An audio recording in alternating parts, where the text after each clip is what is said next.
we have a special guest joining us today. I'm honored and excited to have him join us on the show. He is a filmmaker, screenwriter, a person who thinks for himself, my kind of people. And I have been quoting his Oscar speech for years. I'm going to tell this story on the show. I watched Roger Avary and Quentin Tarantino win the Oscar Best Original Screenplay. And both gave one of the greatest speeches. Well, one had time to give a speech. The other got sort of the short end of the stick and a quick speech and said, I really have to pee, and then walked off. It's great. I might have a clip of it to show here. Let's bring on to the show Roger Avary. Roger. Hey guys, how's it going? Good. Great. Good to finally meet you. It's really a pleasure to meet you, Alan. Yeah. Oh, this is great. I love your background too. Okay. Look at the arcade in the background. That is awesome. Is this your man cave? Yeah, this is my office, my man cave, and these are some of my arcade machines. I loan a bunch of them out to Supercade, which is arcade people, and then they loan them sometimes to Flynn's Arcade at Disneyland. And I'm actually kind of bummed about that because I had a Tempest that absolutely got destroyed at Disneyland. But I only collect vector machines and only Atari. And so I actually, it's not quite true. I have a Cinematronics game, Star Castle, which I had to have because it's made with pure logic. It's actually kind of an incredible engineering achievement. But if I collected British sports cars, it would be like, oh, I only collect Triumphs of a certain year or whatever.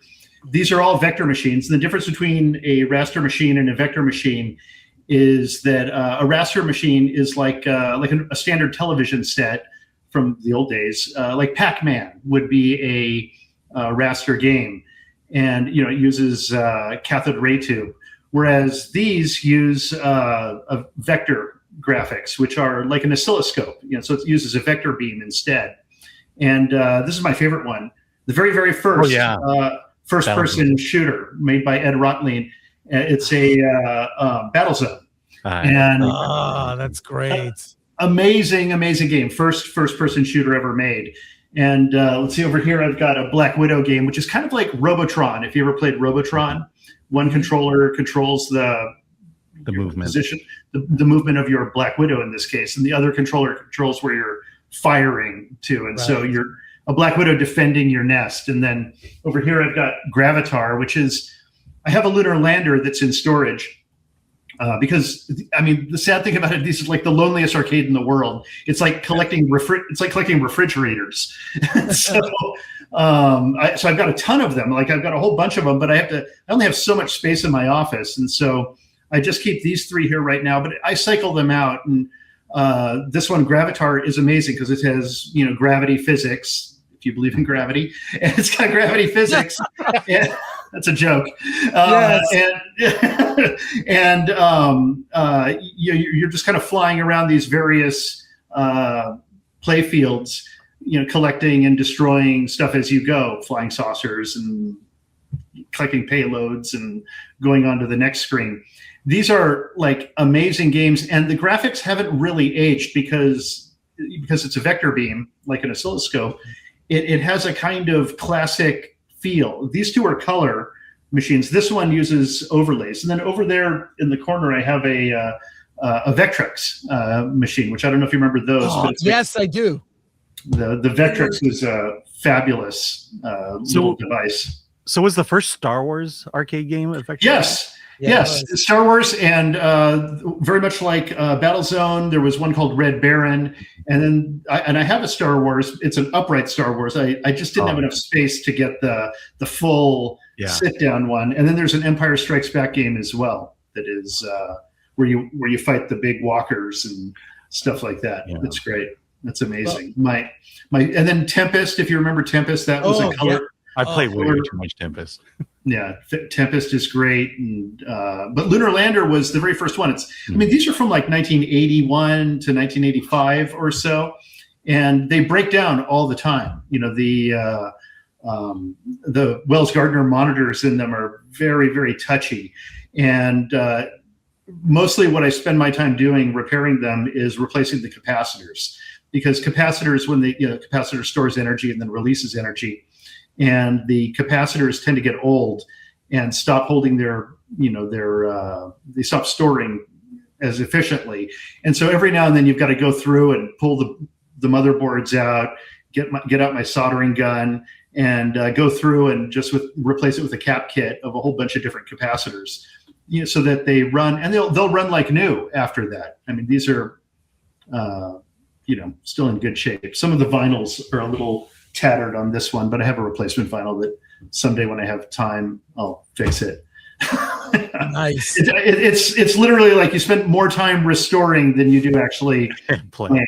Yeah. So. I want to talk about your Oscar speech, because I never miss the Oscars. I watch the Oscars live every year. Love it. I saw your speech live, and it relates to me because, strange story, I found out later in life that I was born with one kidney. So wow.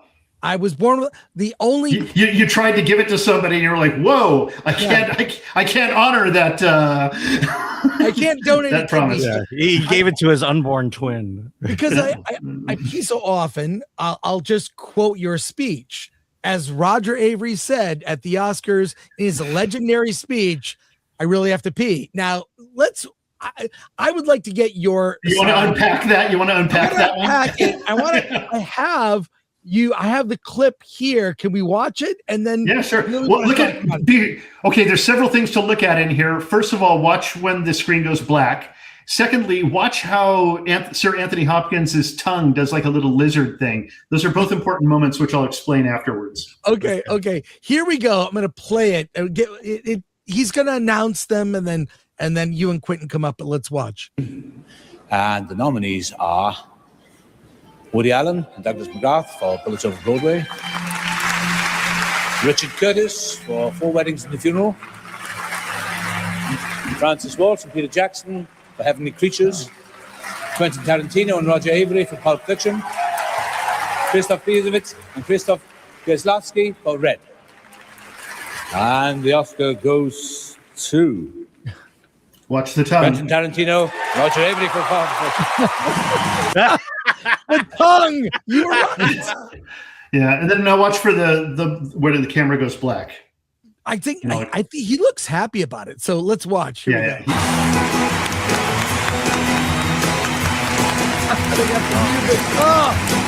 go. They didn't feature together. It's gonna be a surreal experience. Yeah.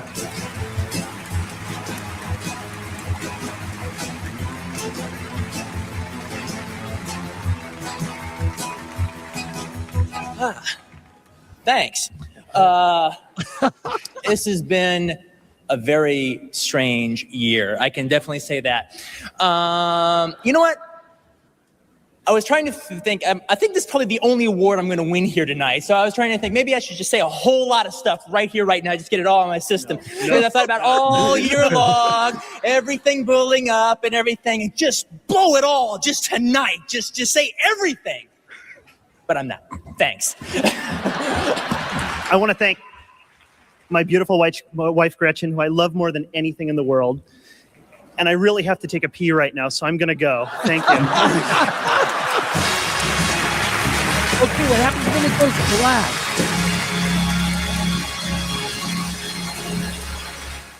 Okay.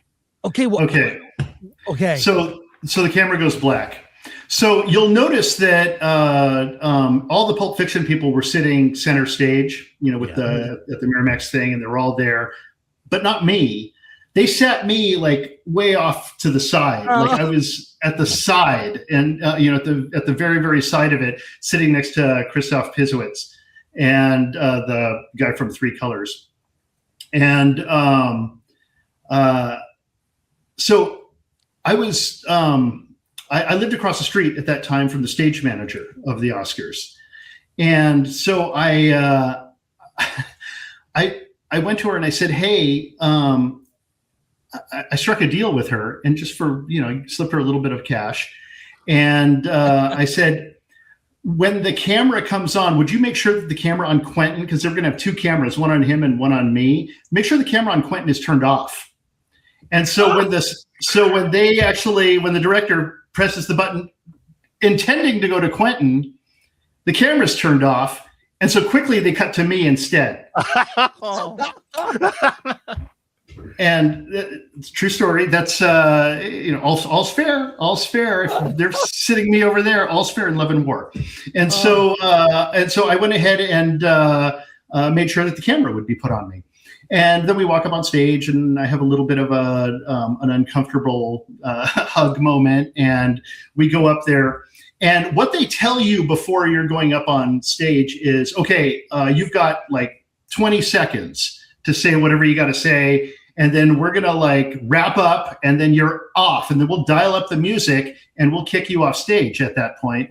And you see, I think it was that same year, Martin Landau went up there and he started, thanking this person and that person, and they just turned the music up onto him, and they were going to cut to a commercial.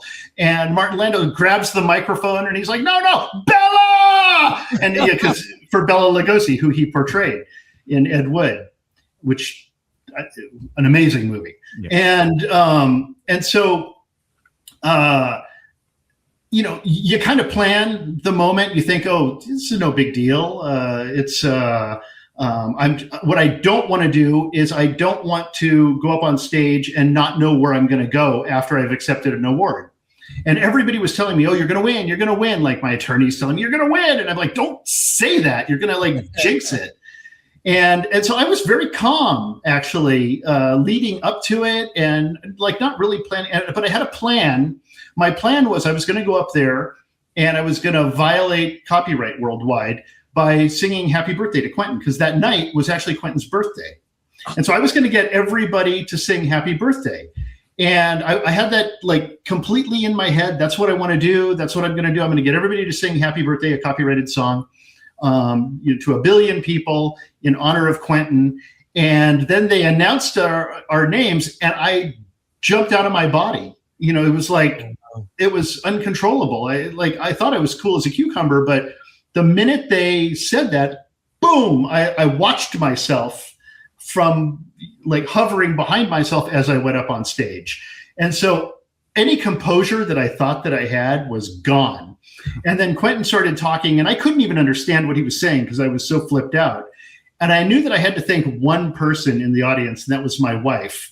And as Quentin was talking, and as I was starting to thank her, I could see wrap up on all the teleprompters. And I just panicked, and I was like, and so I said, well, I would like to claim that I was quoting, Forrest Gump, and that I was quoting Pulp Fiction, because that line is in both movies. Mm-hmm. But the fact of the matter is I had to pee. I'd been sitting there in that stage for hours, and they give you champagne beforehand. And I was just I genuinely had to pee. And I've got Peter Jackson sitting next to me, spilling into my seat. And, and I was just so I just was honest in that moment. And then they take you backstage, and you literally sit backstage looking at the Oscars on a little TV this big, and waiting until you can actually go back to your seat. But I didn't get to go pee. They just took me right back to my seat. So I guarantee I'll have to pee during this interview. But also, we could give you. I have some music queued up. I can give you a moment. You've collected your thoughts. What is the speech you would have given had they given you a little more time? And I can queue it up. We do our own award show with Film Thread called Award This, with smaller, what I think are the true real these little gems. Gems. Little micro budget gems. There's a great one in theaters now. Nirvana, the band, the show, the movie. Yeah. I can't wait to see that. It looks great. You need to see it. You need to see it. But if I queue you up with music, could you give a speech? Well, sure. Go for it.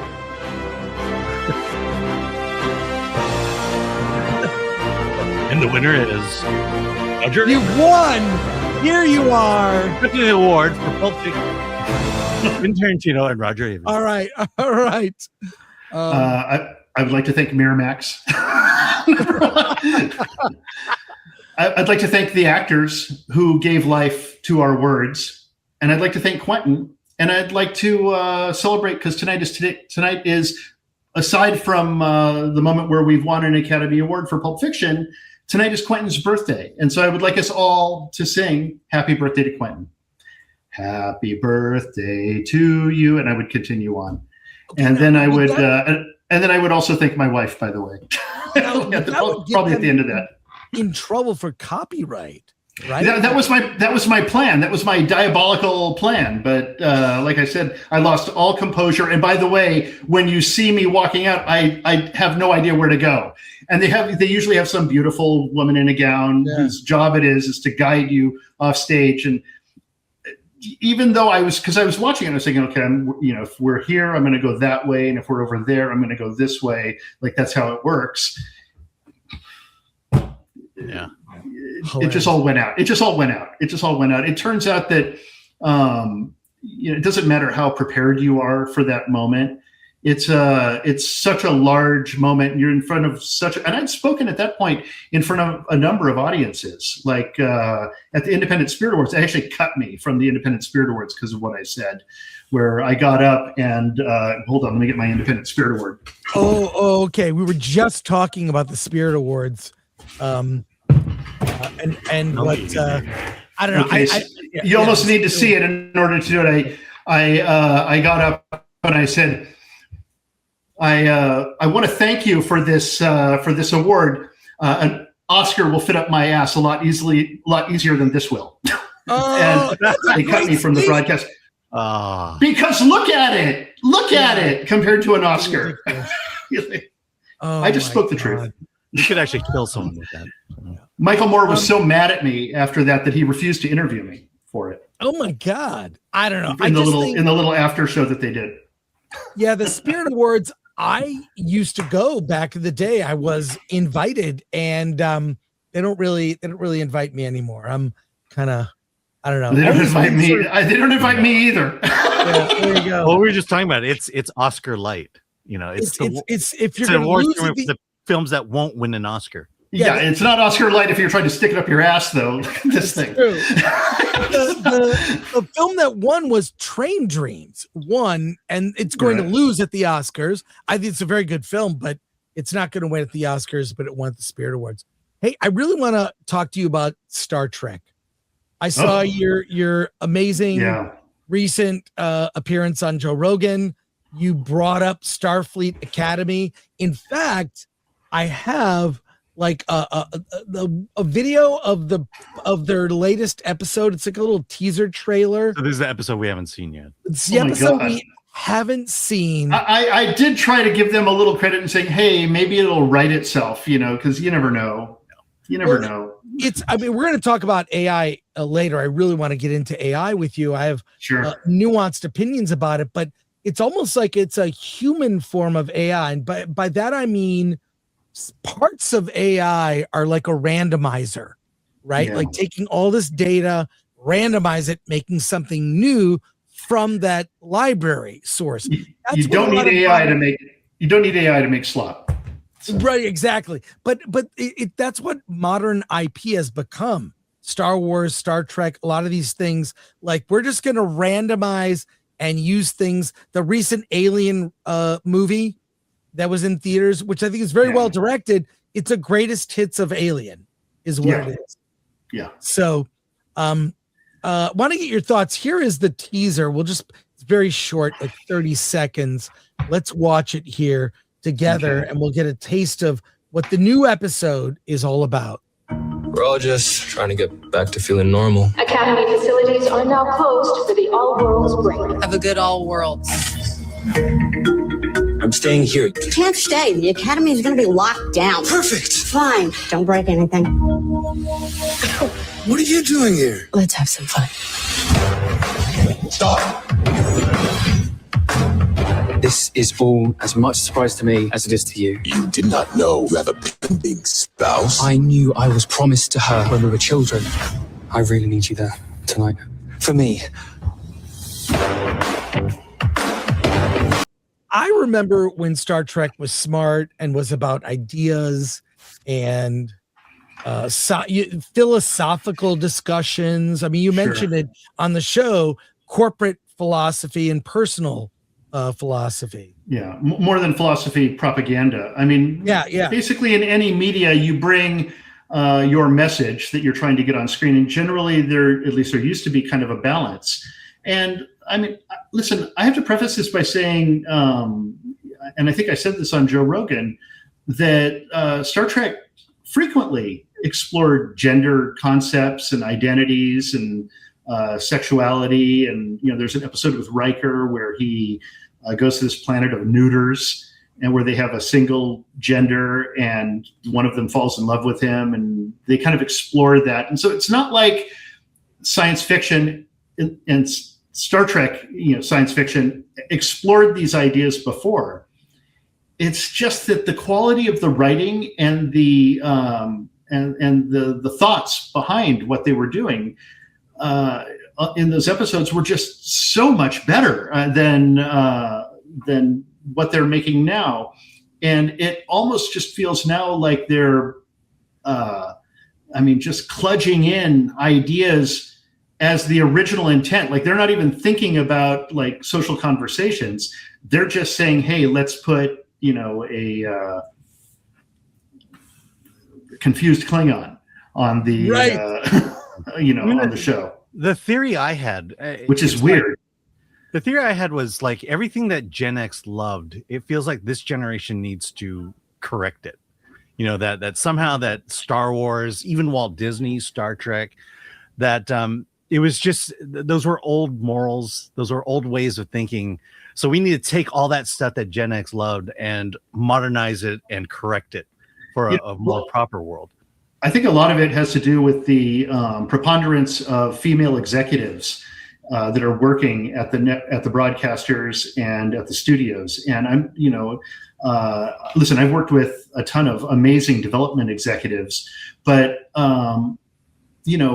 guys, when they think about something like Star Wars, they think about it in the most basic terms, which is kind of, what guys want. Like, this sort of Joseph Campbell-esque adventure with heroes and villains, and the guy gets the girl, like all the simple stuff.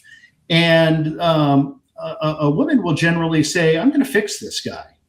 I'm going to change him. And so they're taking this IP and they're completely rejiggering it in a way that they think works. And honestly, it feels to me like they're getting messaging from above, mandates from above. Like, hey, you make sure to do this, you make sure to do this, you make sure to tick this box and this box and this box. And I think we know where those mandates are likely coming from. And those are the notes at the top. Like, they're going in and saying, this is what it's about, ahead of, ahead of just writing good science fiction and exploring social concepts, in doing so. But why not create something new? Why commandeer something that already worked and that was already beloved? Yeah. I mean, it does feel strange. It does feel strange. And also, why disenfranchise your entire base audience when you could have everyone? Like, you could have everyone by, like simple canon, in Star Trek is not being respected.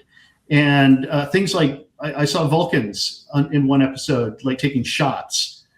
And like, everybody knows Vulcans are allergic to alcohol. Like, they just don't take it. It's like a non-logical thing for a Vulcan. And maybe this is just Vulcans in the far future have transgressed the way humanity has transgressed, in our current timeline. But,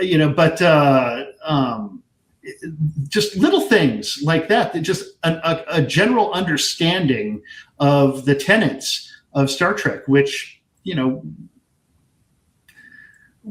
kind of beloved by people. And I think about a technical manual, just respecting a technical manual that I mean, I have one, you probably have one. It's the technical manual will tell you certain things about the technologies involved, and they would hire physicists and scientists on Star Trek and technologists to make sure that everything kind of was correct according to the sciences behind Star Trek, warp field technology and things like that.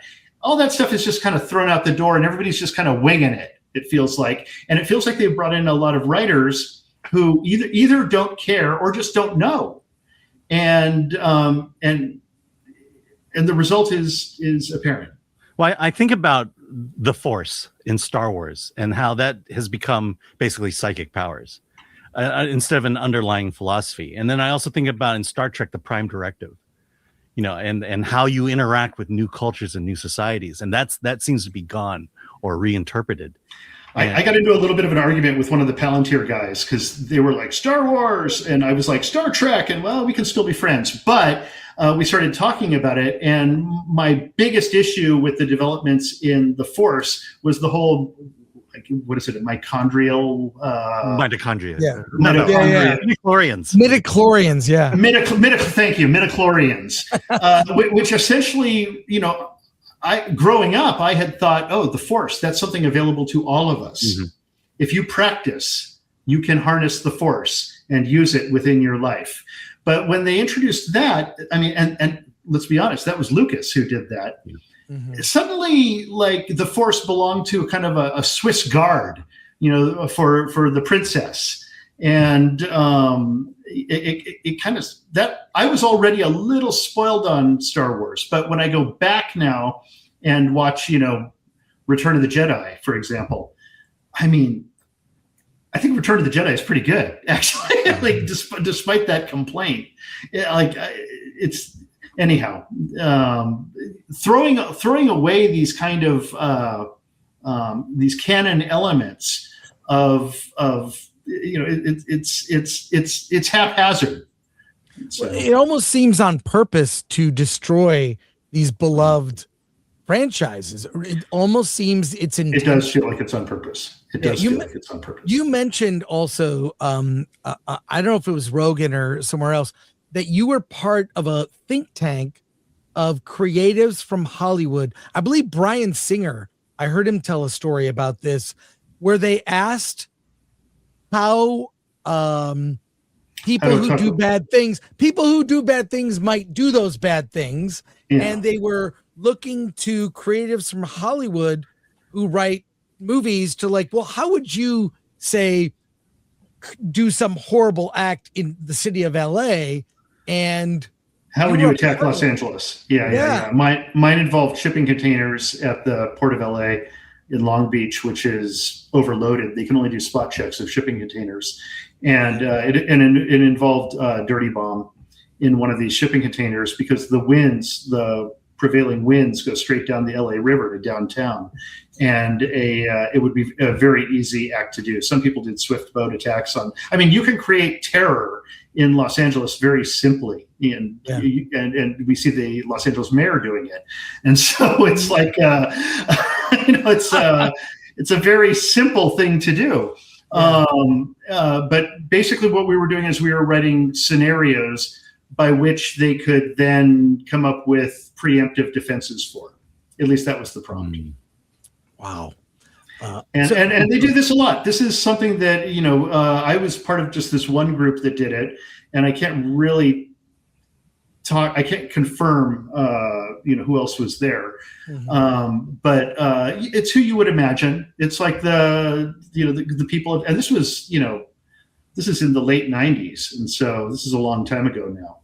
And it was, it was like a little gig, and, we didn't do it for any money, but it was something that we all just did for, it was like we were called upon to do it. So I want to talk about the current state of Hollywood. Why that it seems studios, in particular TV, are intent on forcing certain narratives onto, into their storytelling. And it's so obvious to me. And I also question Were they doing that before and I never noticed? Why is it so prevalent now? Because I feel like a 90s liberal trapped in the present. I'm also same. Yeah, it's a bizarre thing, but and listen, I'm open to the. I'm fairly open-minded and also fairly self-critical. Look, maybe I'm just an old man, and the world is changing, and there's a new audience, and they're looking to that new audience and trying to entertain and capture that new audience, but that audience isn't showing up. And so does that audience actually exist, or are they trying to create the audience? And I think that's the question.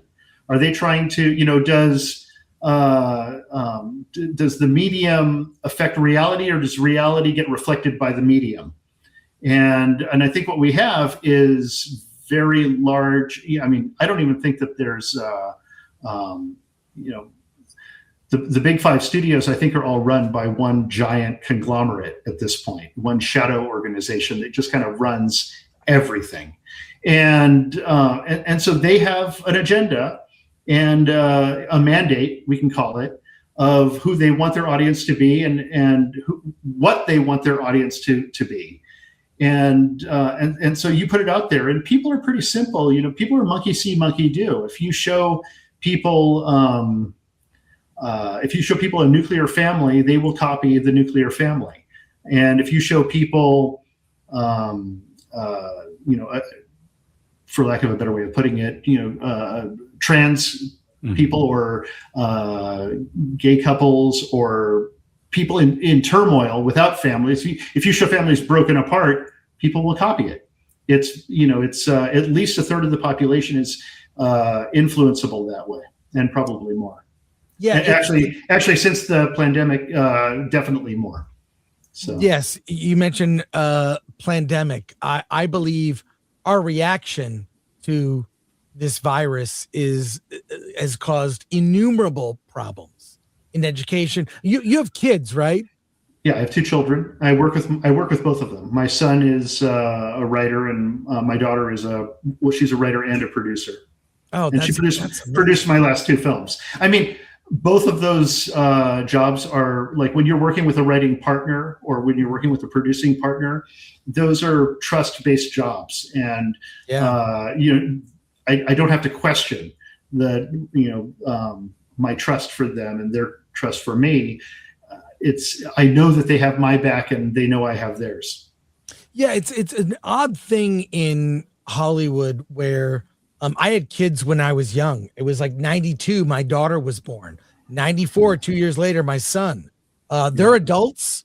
I don't work with them, but my daughter is creative. My son's a U.S. Marine.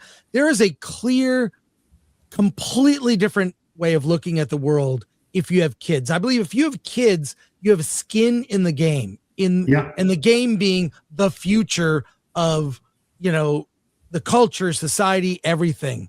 I notice it's so pronounced now when I can't believe certain opinions that have become popular. I think a lot of bad ideas currently have become they're trying to popular one bad idea. Give me a couple of examples. I'll give you an example here. I can only identify with a character that if I look like them. Now, I think that's a bad idea. I think the purpose of all fiction, novel, comic book, movie, TV show is to identify with someone who doesn't look like you. It's how we learn empathy. We experience the world through someone who isn't my age, my sex, whatever. But there's terrible ideas, mostly from academia, that you've got to be able to look like this character to identify. I think that's a terrible idea. Well, and it's wildly incorrect also. I mean, look, I identify with Captain Sisko, for example, who is raising his son, and under very difficult circumstances, and he's trying to be a good father and raise his son, and he's got this calling that's put upon him and everything. Okay, I'm watching Star Trek. I absolutely identify with Sisko. and and Cisco's played by Avery Brooks, and so nobody would say we look alike, but I've modeled part of my life after the lessons I learned from Star Trek and how he raised children within that, and so how he raised his son Jake, and so and that's what television used to do. I feel like we went from a time where we were very it's of course not entirely true, and maybe I'm looking at it through rose-colored glasses, but I seem to recall a great amount of both gender and race opaqueness, in the 80s and 90s. It seemed like we had these problems semi-solved. Like Eddie Murphy is, the biggest star, and like everybody wants to go to that movie, and he's beloved by, Beverly Hills Cop did that, and he's got scenes where he's having fun and joshing with like Valky or whatever the character's name was in that, and they're making fun of Judd. Can't remember his last name. Judge Reinhold. Judge Reinhold, and he's kind of the awkward partner cop, in it. And so they're having fun with it, but I never ever once felt insulted by those films. Mm-hmm. I only felt like there was a hero, a protagonist. I'm following him. I want him to get the bad guys. I want him to save the world or save the day. And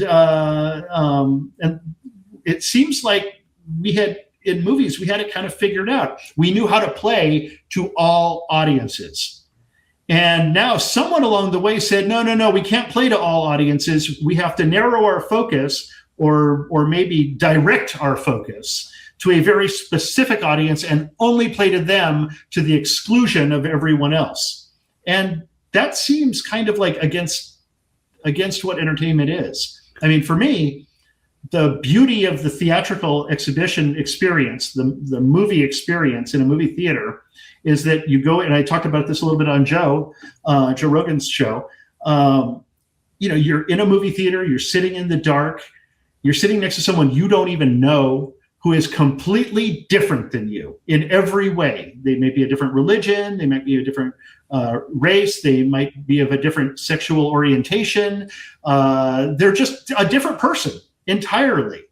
And yet you're sitting next to them and you're both sharing this kind of waking dream experience where you're watching your myths and traditions be told on screen. And you're having this kind of shared communal congregational experience, and it unites us. We're laughing at the screen together, we're afraid together, we're reacting in this kind of wave of energy together. And to me, that's what movies are. And and like Quentin and I used to always go out to Compton and Torrance and go see movies there. And we went and saw Purple Rain.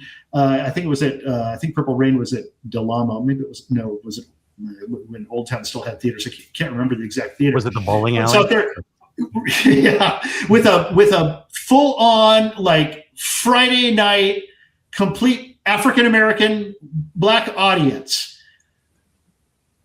And we love seeing these kind of movies because that audience, they're there for the movie. If they like the movie, they let you know. And if they don't like the movie, you can tell. People just aren't paying attention. They're they'll read a book with a flashlight, in the middle of it. They'll yell at the screen. Extraordinary film, movie-going experiences. And I never ever once, not a single time, and all the times we would go to movies there, or frankly, even into downtown LA, into the dollar theaters when we were surrounded by homeless people and, just people of all walks of life, but mostly the downtown LA Skid Row crowd, mostly never once felt, in any kind of danger for my life. We're all just there to see a movie together. And, it seems like somewhere along the way, whoever is in charge is believing that we have to kind of focus to a very, very specific audience. And I just think that's kind of an unsuccessful marketing strategy above everything. Like, you want to make a movie for everyone. Obviously, not everyone's going to get into it. Like, not everybody is going to get into, I don't know, the rules of attraction, or, I mean, any Train Dreams. Not everybody's going to like vibe on that film. Yeah. But you make a movie and you're trying to make it for a general audience, for an audience that is composed of the vast majority, because what you're trying to do, on one hand, you're trying to get your message out there and you're trying to tell a good, satisfying story, but you're also trying to make money. And so why would you limit your audience in any kind of way? And it feels like that there's an active movement to do that. Yeah, for me, it was the Adams Theater in downtown Detroit, where I grew up. I know that theater. I've been to that theater. Yeah, it was in Detroit, and I saw what I said, Dawn of the Dead. I saw like an early screening of it, and the crowd went nuts. Yeah. By the way, that is a general audience movie. I mean, you have to kind of like horror and everything, but that movie is for everybody. Loves that movie that went and saw that movie. If you, I gotta say, you and I grew up in the same area at the same time. I saw all 3 Star Wars movies at the bowling alley by the Galleria. Yeah, and I've been to Old Town. I've been to Del Amo too many times.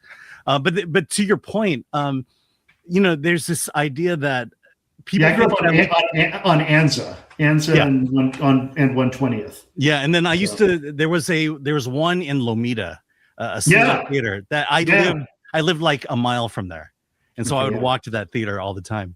But to your point, it was it seems like filmmakers today they think that you can only connect with the movie when you see someone who looks like you, when the reality is you connect with the movie when you when you share the same experience of what's happening in the movie. And to me, that's always been what storytelling is creating an experience that we can all relate to, and then allowing us to kind of put ourselves in the shoes of the characters on screen. And it's a shame, because I think romance is starting to suffer from that, because I don't know what it is, but I feel like that they're trying to remove romance from movie genres, because we're just not getting as many as we used to. Yeah, well, perhaps it's an active depopulation protocol that's been put into place. Yeah. We noticed this trend of foreheads touching in movies. There'll be a great moment where characters might kiss. It's cliche, yes, but in the Mad Max movie with Anya Taylor-Joy, they bump foreheads rather than have a passionate kiss. So. And why would that ever be a bad thing? I mean, I believe that human beings are inherently good, and that the vast majority of people in the world are inherently good and want good for other people. It's just my worldview. I believe that when people go to movies, they want to see the hero. I've long explored the anti-hero in films, and as I've grown older, and kind of examined, how people pattern off of movies that they see, I've started to kind of alter the kind of movies that I want to make. And look, revenge and wrath, that is the bread and butter of cinema. But And you could be like a young filmmaker and make a movie about revenge, and it can be salacious and everything, and kind of and fire the endorphins, and the serotonin levels jump as a result of it, and you get called a master for making this. But a real master makes a movie about forgiveness. It's really, really difficult to do. And so, for example, there was a movie that came out, and if I said this on Rogan, just stop me. I can't remember half of what I said. But there was a movie that came out, these 2 movies that came out same year. And the first one was about a guy. He's in an alien environment. He's in nature, being attacked by nature. And he's doing everything he can to get back to civilization, and his motivation is revenge. And that movie was The Revenant. Well, there was another movie that very same year that came out about a guy in an alien environment. Nature is trying to kill him, and he's doing everything he can to try to get back to civilization, and his motivation is for forgiveness. And that movie was The Martian. And we can see that they're basically thematically the exact same film, but with different motivators for the protagonists. And the one that got pushed really heavily in the Academy Award season, which I think is kind of a fake spectacle, to be honest, but they got pushed really heavily into the Academy Award season, was The Revenant. And that's the one that everybody like thought of as the better movie. But in fact, The Martian is a way more difficult movie to do, and Ridley Scott doesn't get enough credit for the very delicate balancing act of making that film, especially in the face of The Martian. I mean, in the face of The Revenant.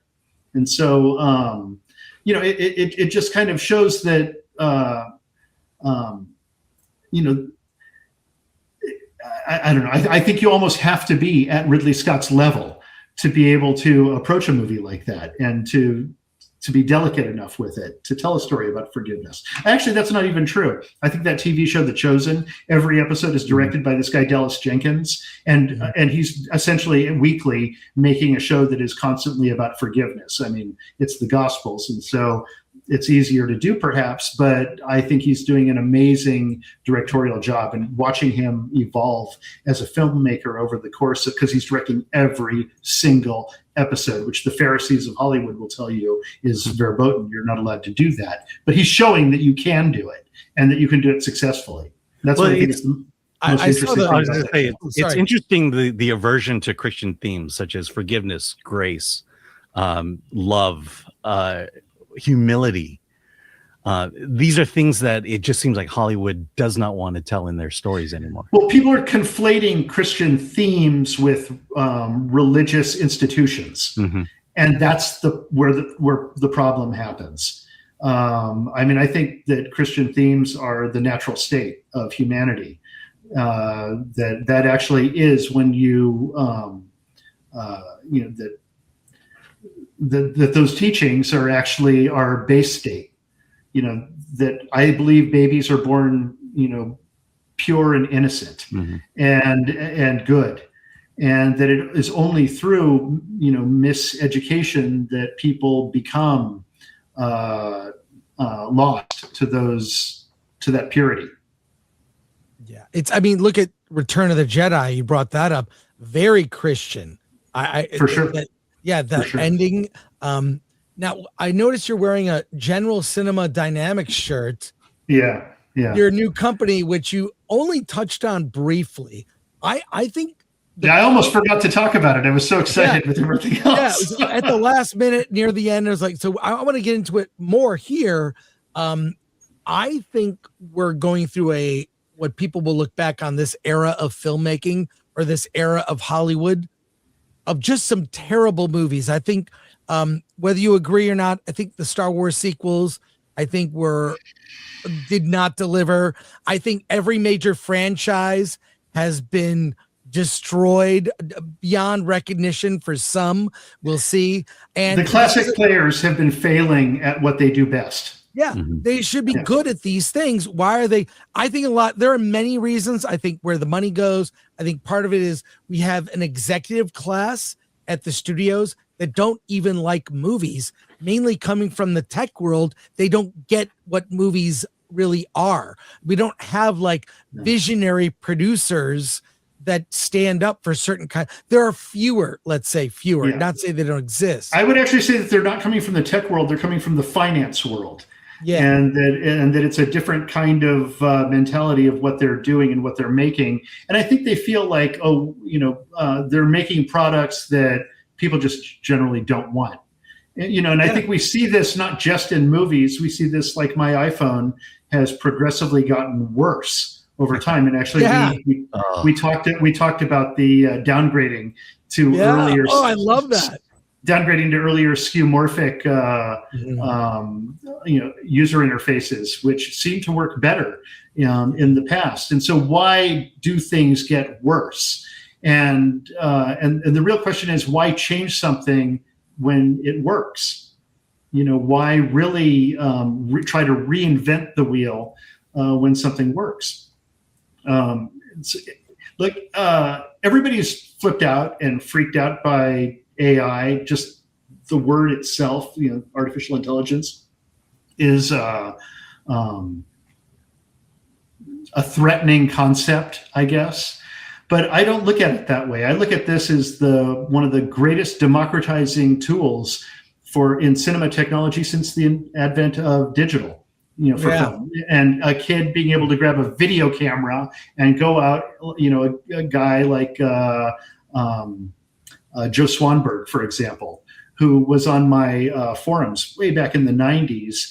And he went out and he just grabbed a video camera. And I remember him we don't need all the technology. And those Dogma 95 guys, same thing. Yeah. Let's strip it away. A movie is visual storytelling. And they would just take a consumer level camera and go out and make their movie. And if you did it it's not really that much different than what John Cassavetes was doing when he would take, cameras and go out and with his friends essentially do, these kind of, what some people in Hollywood would have viewed as very rough, very technically frayed at the edges kind of movies. But he was stripping away all of the artifice of Hollywood at that time and looking for purity. Now, digital is now every movie is almost shot digital. You have people who are able, like Paul Thomas Anderson, for example, to go out and shoot, I think, was it 65 or 70 millimeter film, and make his story that way. But that is very few and far between. My daughter right now is producing a movie on 16 millimeter that's being shot in New Jersey. And so it's not, I look at it like it's paint. There are oil paints and there are watercolor paints. And even though oil and watercolor are diametrically opposed to each other as oil and water, they are both still paint, and both of them make paintings. And you could use the correct medium for the style that you're looking for. And I look at AI as merely a tool that's putting a certain kind of ability into the hands of people who wouldn't normally have it.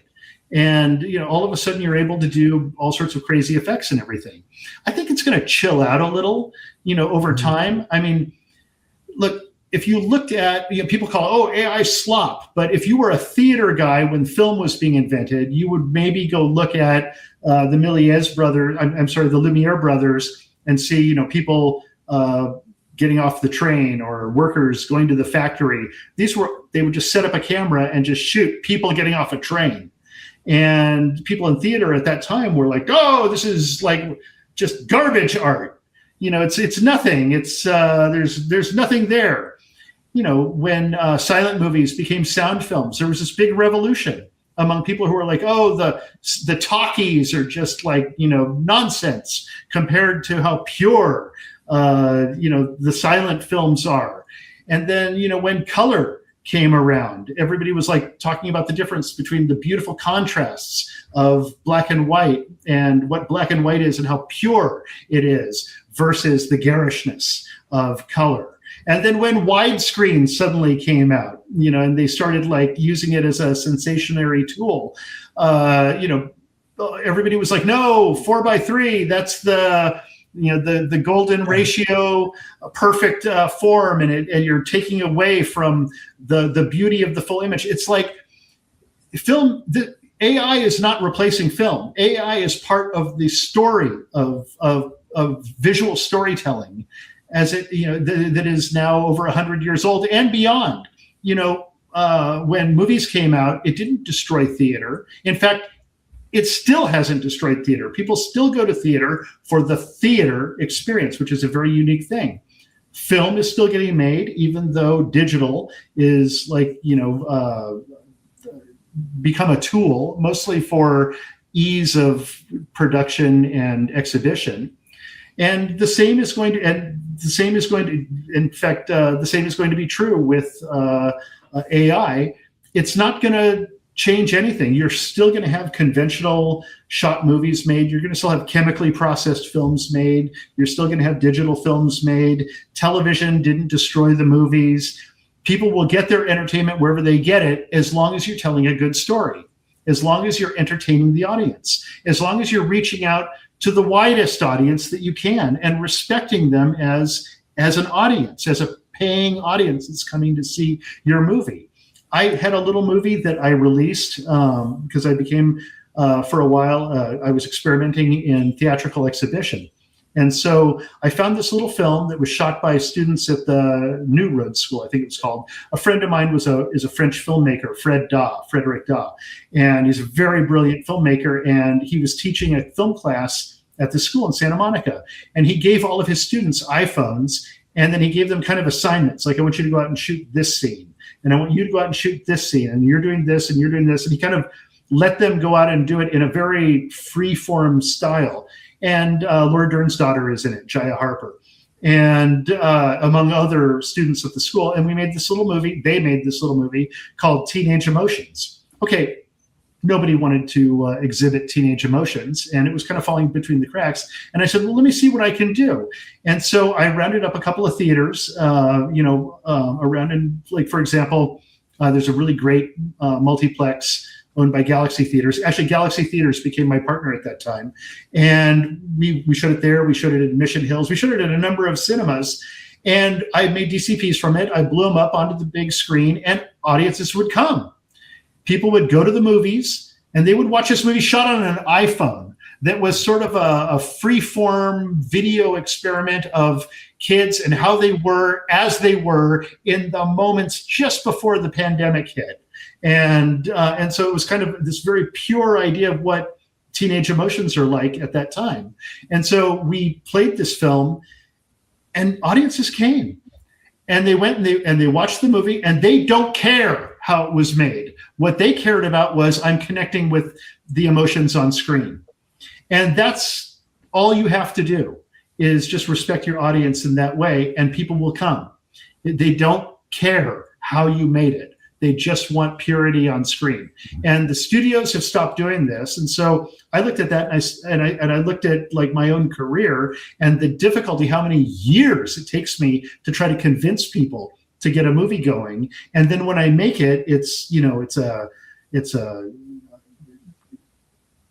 unfruitful, it's like I'm usually putting all of my own money back into the film just to get it made. And it's such a difficult process. I don't think AI is going to take away any jobs, except for the cock blockers in Hollywood. Those people are going to be out of a job. The people who are in charge of the velvet rope that hold you out, they're going to lose their jobs. Those executives that are sitting around paralyzed because they don't want to make a decision because they're getting paid, $600,000 a year, to basically sit in a beautiful office and say no to people. And they mostly will say no, because if they say yes and it fails, they might lose their job. And this mindset has frozen Hollywood. Hollywood is like a deer in the headlights. Mm-hmm. And so those people, they're going to be the ones that lose their job. It's the executive class that is going to suffer, not the artist class. And so I look at AI and I think this is just another tool. We can use this, and it's available to everyone. And you can use this tool. You can generally augment, and footage is a really, really solid way to go.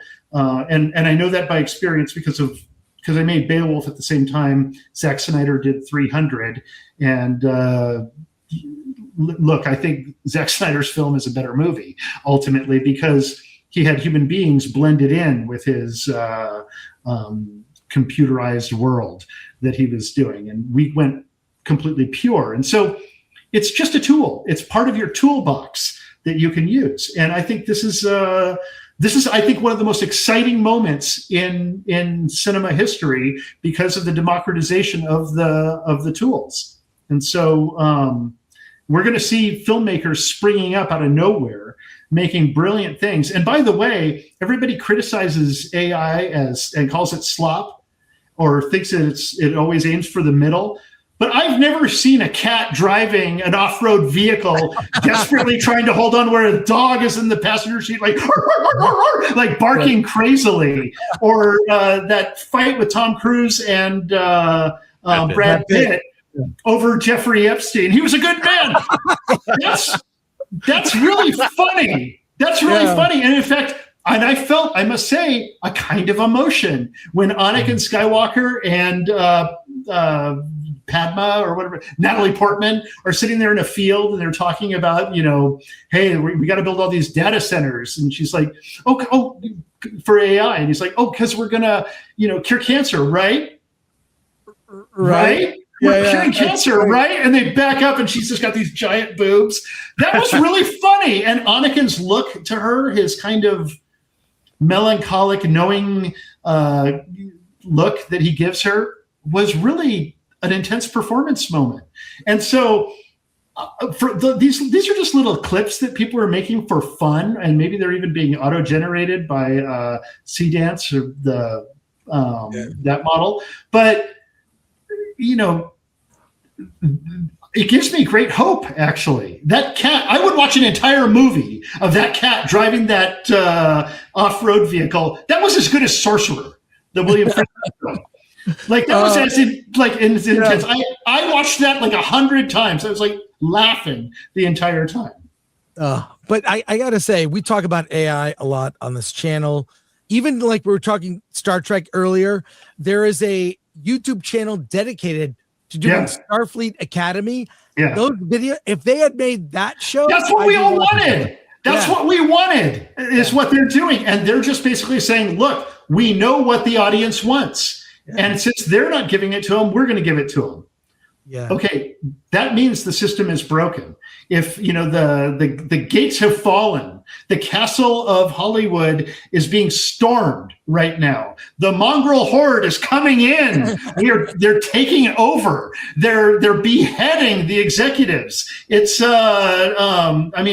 they should be concerned. And maybe this will be the wake-up call. Maybe this will be the moment that Hollywood kind of reads the room and says, you know what, maybe we should be making what people want, and not thinking that we're, Pharaoh sees himself as God. I will tell you what you like.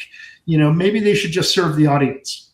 Well, there have been some amazing AI filmmakers we've talked about on this show. The Door Brothers. Have you seen Damon Packard? I don't know if you're aware of Damon. Oh, yes, I have. I have seen his work. Yeah, there are some really. These aren't just. Partially parodies in some cases, but really creatively using the AI. I believe AI, because Alan has actually reviewed full AI features on Film Threat. They're not there yet, but I believe AI it'll end up being a category like anime. It'll be bigger, and then it'll allow an indie filmmaker to make a movie that looks like it was made for hundreds of millions of dollars using AI to do effects. And you've got and that's why Guillermo del Toro is afraid. That's why he's like, fuck AI. Listen, I love Guillermo. He's full of good spirit and everything, but he likes to have his full, burrito platter. He wants to have everything. He wants the whole thing, and he wants to have, and God love him. He's got these artisans working for him, and they're brilliant and everything, but nobody's going to take that away from him. He is like, he will always be able to do what he's doing. And so, but what he's doing by saying fuck AI is he's actually limiting somebody else and he says it's theft and that it's like it's been trained on, other people's work. Well, you show me anybody who isn't trained on somebody else's work. Stanley Kubrick was trained on Fritz Lang's work. Everybody is trained on Fritz. I was trained on Stanley Kubrick's work, and John Borman and Ken Russell and Roman Polanski and all these guys, like all these filmmakers of the time when I grew up. I look to them like cinematic forefathers. And when you're first becoming a filmmaker early on, you copy your parents to learn how to be. And then eventually you walk on your own. And so, and there's a lot of design work. In our company, we're hiring cinematographers, we hire writers, we hire editors, we hire actors. Like, it's not like people are coming out of work. It's just, we're actually generating work for people, for an entire class of creative artists who have become disenfranchised by the system and are unemployed as a result. How much AI how much of the movie is AI? Is it 100%, or is it, it depends on everything, on every individual project is the answer to that. Every movie is its own puzzle to figure out, and that's not changed. That's sort of like, these days there's so much green screen work being done because California and other states have made it so difficult for films to go out and shoot on location. And so you'll see some movie that's a chamber piece about people talking, and they can't afford to go, shoot in a parking lot somewhere with with the city backdrop. They have to do it like on a backlot or something because it's more controllable, because they don't have to pay the permitting and the fire department and blah, blah, blah, blah, blah, blah, blah. All of the crap that has gotten in the way of the filmmaking process. I've made movies in France. I made a film called Le Voix Humaine. And when I was in France working, it was like, okay, we had a permit to shoot on this side of the street, and we were shooting there, but I looked over and like the light was better on the other side of the street. Okay, in the United States, that would have been impossible. In Canada, impossible. Oh, we don't own that. We can't go there. In France, we just all picked up our equipment and ran across the street and shot across the street. And that is somehow gone. The unions have become burdensome on production. It's as usual, bureaucracy is what is grinding it all to a halt. It's not for the want of somebody to express themselves creatively. That is now more than ever. There are so many people out there who are just dying to get their ideas on screen, and now it's possible to do. We've got over 1,000 people watching live. We have questions from our audience. I still have a lot more, but we'll see what we can get to. But Alan, could you do this? Because to quote your Oscar acceptance speech, I really have to pee. Yeah, go off and do it. Do what I was unable to do. I'll be right back. But Alan, start from the top and get the soups in there. Let's do this. And give an acceptance speech while you're peeing. I'll be right back. I want to dedicate this pee to the studios. All right. Well, Matthew Hammond asked, why do many execs at major studios not like watching movies and television, and instead are risk averse, paint by numbers and ideology, MBAs and finance guys?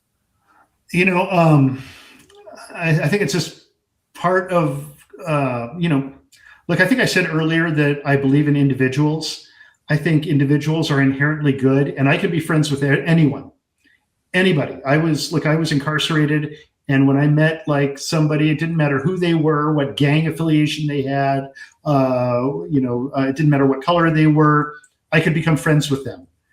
The minute there were like 3 people, 10 people, a mob, a corporation, a group, suddenly the individuals stop behaving like individuals and they start behaving like a mob. And there's something that happens, and I don't know enough about corporate culture, but I suspect that it's something to do with corporate culture and self-preservation inside of the corporate system that causes these people's natural behavior to change. Mm-hmm. And I suspect that that's what it is. Hey, I felt that way with Michael Eisner. I mean, when he came to Disney, he was creative. He had all these ideas. He had people around him. And by the end of his reign as CEO, it felt like he was protecting his stock value. There's also something to be said for people who become jaded and nihilistic about where they are and what they're doing. You do something. I'll tell you, agents and studio executives and people like that, they see more movies than I do. They're able to go see movies constantly. And so they're having screenings constantly, and they're seeing movies, and they're going to parties, and they're enjoying that life way more than any creative. And at a certain point, you just start because you go to one of these private screenings that's put on by, an agency or something like that. And afterwards you watch everybody, they're all blowing smoke up the filmmaker's ass and, oh, how much did you make that for? Well, it's all on screen. And they're all just kind of like, because they don't want to say, and they never say what they really feel. They always go off into a little group, their little golfing group, either cabal, and then they start shit talking. I remember when The Fifth Element came out, I got invited, and me and John Woo went to it together, and we saw it at the Village, and it was the premiere night. And so I very rarely go to premieres or studio screenings or agency screenings, but this was one I went to because John invited me, and so I went, and we see the movie, and afterwards I went out, and Luc Besson was standing there, kind of alone and sort of confused. And I went over by these agents and stood near them, and they were all shit talking him. Oh, wow. And it was just like a clique of bad girls in high school. And not, they were girls. They were all like, it was a mixed group, but I use bad girls as a, sort of a, like a bunch of cheerleaders. No, it's not even right to be sort of cheerleaders. Don't want to upset Charlie Sheen. It was, and it was like, you go to these screenings and people lie to you about what they think about your movie. And then they go off and they shit talk you. And you do enough of that, and I think it just rots your soul. And so when I go to movies, like I very rarely go to any kind of screening that's a Hollywood screening. I go to my local movie theater. I sit down with like a paying audience, and then you really feel immediately, does this audience like this movie or not like this movie? Are they laughing? Are they enjoying? Do they applaud when the hero does something, saves their loved ones or saves the world or whatever? You feel the truth of a movie in that environment. So you do enough of it, and then they're going to parties constantly. And I think just after a while, it just deadens the soul a little bit. Just being in that Hollywood bubble, because I don't experience that when I'm, working in France, and when I'm, the executives in France are completely different lot. It's like it's completely a different scene when you go to a premiere there. It's strange. Yeah. Chris, we got one question, so only 20 more questions. Don't worry, we'll get to them. Here we go. I'll try to answer faster. Yeah. Let's see. Matthew Hammond asks, would Roger Avary run a major studio if asked? Well, I consider my company a major studio, is the answer to that. We said we're making 3 movies this year. What we didn't say is that our business plan is 3 movies this year, 6 movies next year, and 12 movies the year after. Mm-hmm. And so, we have a 3-year, we're scaling over 3 years, and we're building a pipeline, and we're going to be making all number of movies, and every movie is meant to be an audience, a movie that considers the audience. And I think that's what people want right now, and it's what I want to do. And I look at this as a kind of, look, I was sitting around and trying to figure out, God, what am I going to do? Do I start like a different career entirely? I'm unable to do everything. And then this opportunity came around, and my company was coming into formation. And then I met Reza Sefai, who is the guy who produced A Woman Walks Alone at Night. And so he's like an indie guy from, the indie scene. And we got together and we totally clicked. And he has this company, Massive Studios, that was also on a track. And so we joined forces and pooled all of our resources. And so I look at what I'm doing as already it's a major studio. It's not about being, a big studio with walled gates or anything like that. It's just about having the passion to make something for someone else that will hopefully, make them laugh, make them cry, make them feel. We are in Depression era times, and the movie theaters. And by the way, we're making movies for movie theaters. I'm not making movies for streaming. I'm not looking at. Ultimately, everything will find its way there. But we've worked out with our theater partners long-term exhibition, like beyond 45 days. And so, in order to give a movie a chance, when my movie came out, my last couple films, actually most of my movies, they would come out, they would be in and out of theaters in a week. And that wasn't because it's just people didn't have an opportunity to discover the film. But our research showed that, if a movie is resident in a theater for a longer period of time, the audience will discover it. And so the neighborhood, so to speak, will suddenly realize, hey, there's this other thing there. Let's go see it. And I discovered that with Teenage Emotions. And so that's become part of our business strategy. And so I look at I don't need to be in a major studio. I have a major mission. And that's enough for me. But also other peers of yours who came from indie, like Robert Rodriguez, Eli Roth, have started their own ventures. I love this. I love this idea. Yeah, Eli and I are, and I'm sure that at some point our paths will connect in this world. Eli and I are really good friends. We're both, in fact, I'm about to leave for Atlanta next weekend. I'm doing Days of the Dead, Atlanta, and with Eli and with Tom Savini and all those guys. Everyone is doing it. I'm getting calls from ever since the Rogan episode, I'm getting calls from every single, filmmaker and producer that I've known my entire career. And they're all like, oh my God, I'm doing this too. And I'm doing this too. And everybody's kind of all in. That doesn't sound like it's killing the industry. That sounds to me like it's, kind of just becoming yet another paintbrush in the toolbox.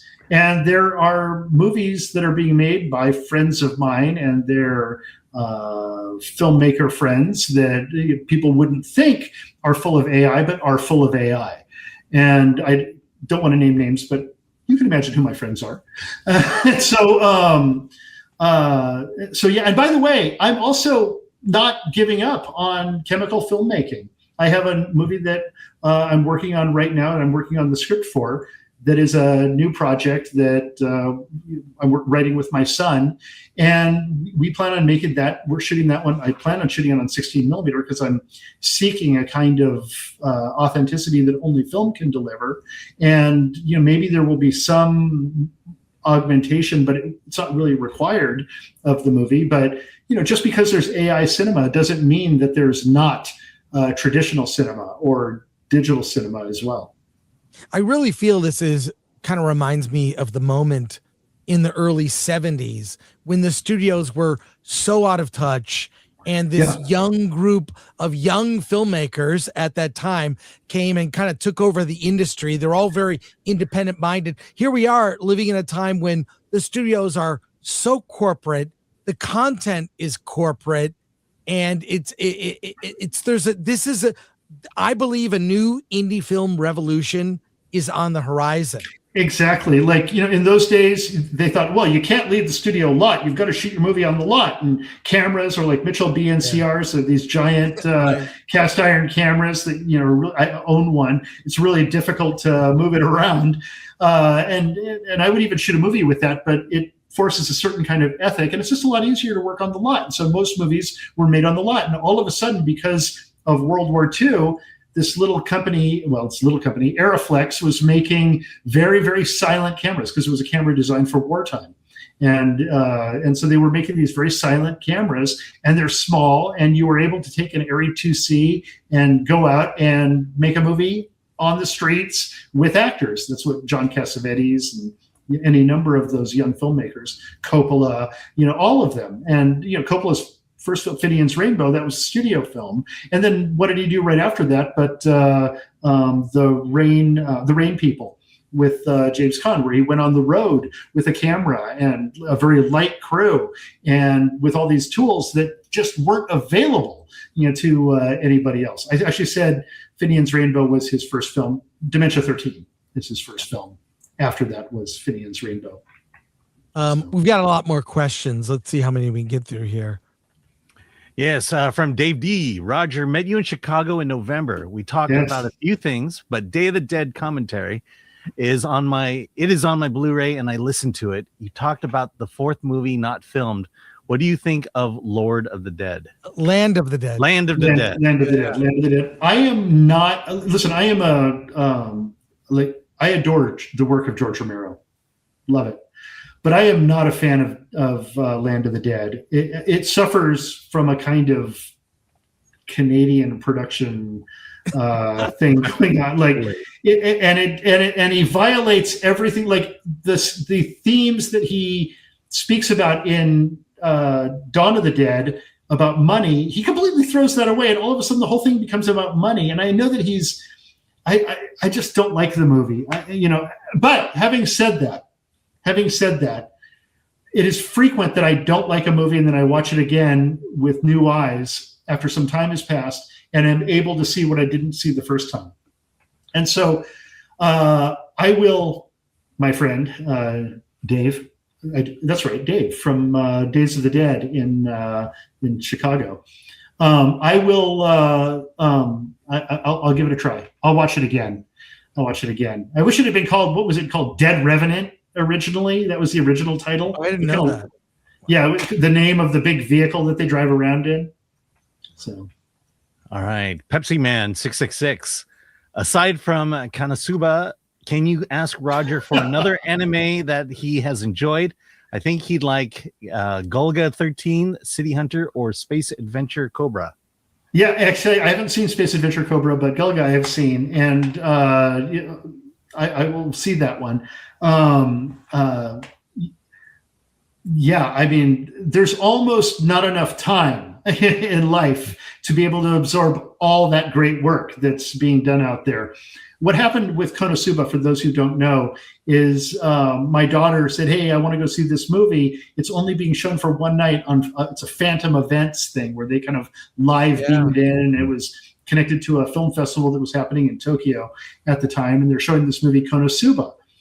And so I was like, "Oh, okay, let's go." And so we go to our theater, we sit down, and I'm always there early, and so I get a good seat. And then the audience started coming in, and it was like all of Middle Earth started coming into the theater. It was like, all the hobbits and the ogres, and everybody kind of filled up the theater. And it was like the uber fans of Konosuba, which I hadn't realized has a massive kind of following. Okay, I haven't had a theater experience like that since The Empire Strikes Back, the premiere of The Empire Strikes Back at the Egyptian Theater when it opened, the night it opened, which was maybe the best experience I've ever had in a movie theater because everyone was there for the same reason.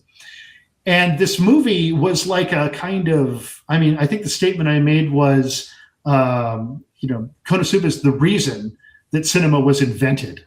I think that's kind of was my take on it. It is such a visual experience, and it is such a wild, intense, beautifully constructed dream film. And everybody there was so into it. The electricity of the audience, the energy of the audience. Up until then, I was kind of thinking, the theater experience is it was just after COVID. The theater experience is kind of over. That's when I realized, no, the theater experience is here. And Phantom found a way to pull everybody in who wanted to see it. And everybody was there who wanted to see it. And the energy in the audience was just explosive. And I'm a big Mega Man fan now. And I really love it. In fact, speaking of anime, I have this friend, Adi, who's a producer, and he does this show, Devil May Cry. And so I actually called him up and said, "Hey, can I write an episode of that? Because I really like it's a series on Netflix, and so I'd really like to write an episode of it." So my daughter and I are actually right now writing an episode for the next season. Amazing. More here. Okay, from Fooish American for 2, he says, "Hello, Raja Avary." Hello. Doom Lemons for 199. I would love to see Avary on Versus on our Monday show. What happens there? It's a group panel show. There's like between 5 or 8 of us, and then we just debate topics. You'd fit right. That sounds great. Yeah. Call me. Okay, I got your number. Here we go. Yeah, right now we're all going through Starfleet Academy. Coach B Films for 10. Roger, what are your thoughts on pursuing a career in writing / directing now compared to when you started? How would you approach it now? a fellow Manitobian. Hey, Manitoba. It's the same as it was then. The advice that I give everybody coming in are what I call my 3 Ps. The first one is you have to approach, with passion. You come into this business and you've got to show your passion. It excites other people.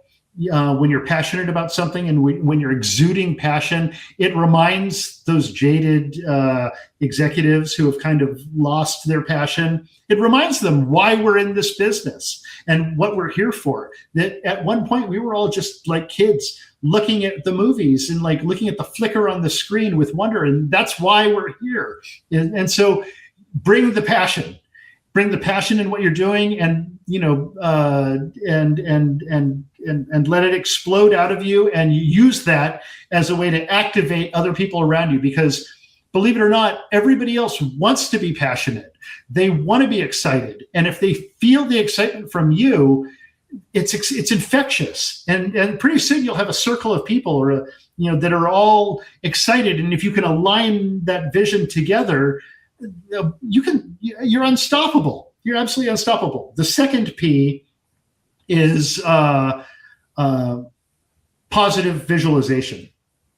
So there's a lot of dark times, and even when you're not feeling passionate, sometimes you have to fake it. There's a lot of dark times in Hollywood, and most people, when they enter into like a dark tunnel that leads supposedly to another end, when it gets dark around them and they lose the entrance in the darkness and they're walking through the dark, it's like you have to positively, what a better example is a pitcher who throws a ball. You see where the ball is going to land. You believe that the ball is going to land there. You focus on it and you visualize into the future. My wife and I, we're constantly going on a walk, every day, and we visualize, what do we want? Where do we want to be? What's going to happen in the middle during that journey? And sometimes you have to kind of veer your visualization as you're moving towards your end goal. Like, let's say your end goal is making a movie. You see the movie done, you visualize it being done, and you use my second thing, which is called spec theory, which is you select it, expect it. Select it, project it, expect it, and then collect it. And you use those 4 things, and every day you just visualize where you're going to be. You visualize it. You see the ball landing in the mitt. Okay, you still have to walk the journey to get there, but you have to see where you're going. Whenever I write a script, I generally write the end first. Like, I always know what the ending is, and then the rest of it is just getting there to that ending and finding my way there. And so you've got to positively visualize. And the last one, and maybe the most important one, is persistence, because it gets, like I said, it gets dark in Hollywood, and you have to be persistent. It's not the talented that make it in Hollywood. It helps to have talent, but it's the persistent that make it. There's a lot of talentless people making really good livings in Hollywood just because they're more persistent than anybody else. You cannot give up. You have to be like, you're landing at Dunkirk. They're dropping you off. The boats are going away. There is only one way forward. Take the anthill. And so you have to and you've got to do it persistently. There is no freezing on the beach because bullets are coming at you. Move forward and make it so. And so persistence, positive visualization, and passion. Those are the 3 elements. And with those, and it's not even movies, you can use that for everything in life. That you're doing. And if you utilize those elements, you'll find your dream. And it may take a while. Everything takes time. But as long as you're walking the path, you will eventually arrive at your destination. Alex Kurtzman is very persistent. He does. It's not good, but he's very. But he visualized it and he got it. I probably trashed him a little too much. I had a little too much glee in doing it. I had a little bit of a bone to pick with that guy. Listen, I'm sure he's a very pleasant fellow to hang out with, even though he doesn't look like it. I'm sure he's a very, very pleasant fellow to hang out with. I'm sure, and I haven't watched Hawaii. He did Hawaii 5-0, right? And I have a friend, Mark Dacascos, who was on that show, and I'm sure Mark would have good things to say about him. And so, Sorry, we've All said I- that. all- I have a friend of mine, Mark Pellington, a friend of mine. Mark is a dear friend of mine. Yeah. He directed an episode from season 2 of Starfleet Academy. I worked on a project. I worked on a project with Mark that's at Slam Dance this weekend called This Is Buzz. Remember the Buzz TV show from MTV in the 90s? Yeah. That was Mark's thing. And in fact, Tom and Andy, the guys who do all the scores for all my movies, they were the ones who did all the interstitials for MTV and the and Buzz. Buzz is so great. So I bugged Mark years ago. I said, you have to make a doc on the TV show. It was groundbreaking. And he gave me an EP credit. I'm in the doc. I barely did anything. If you're an exec producer, they don't always do very much, but I always support anyone who's a real. Listen, I think Mark is one of the most interesting filmmakers out there, and his movies are they're always super personal. Like he's always making these very intimate films where he's bearing his soul on screen. But he's also a commercial director and music video director, and so I'm sure when he went to Starfleet Academy, there's only so much you can do as a visiting director. I'm sure whatever he did improved it. Incrementally. Yeah, it's sold out. Can you get me a ticket? That's Saint Simran for 499. Roger, when are you and Tarantino co-writing and directing a Conan the Barbarian movie based on Robert E. Howard's stories? It would be killer. This is Tarantino's last movie. Okay, what I would like to do, and I will take you up on that. I'll in a second, if when next I talk to Quentin, I'll suggest it.